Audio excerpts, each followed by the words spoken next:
Hey everyone, welcome back to RomeTips.com. Today we're going to show you a super quick and easy way to change your default email app to Gmail on your iPhone. First things first, make sure you've got the Gmail app downloaded and installed on your iPhone. Got it? Great. Now, head over to your iPhone Settings app. Scroll down, until you find the section with all your apps listed. Tap on that.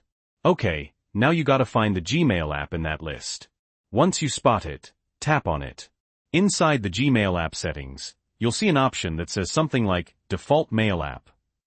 Tap on that too. Here, you can finally choose which app you want to be your default email handler. Of course, we're going for Gmail. Tap on Gmail to select it. It should get a nice little check mark. And that's it. You can now exit out of the Settings app.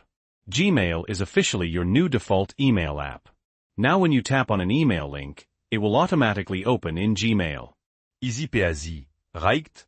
This is just based on my own experience, and hopefully, it's helpful for you.